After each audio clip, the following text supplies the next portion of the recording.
बिस्मिल्लाहिर्रहमानिर्रहीम।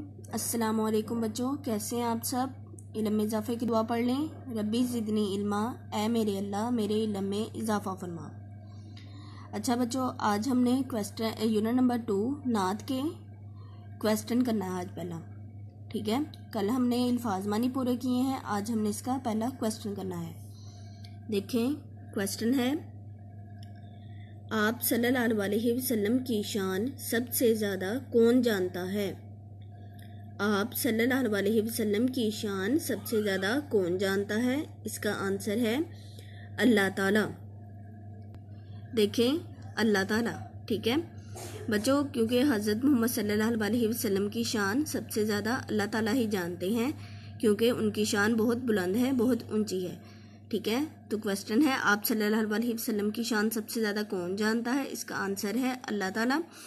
ये क्वेश्चन आप लोगों ने अपनी कॉपीज़ पर लिख भी लेना है और इसे अच्छी तरह याद भी कर लेना है। ठीक है बच्चों, आज के लिए इतना ही। अल्लाह हाफिज़।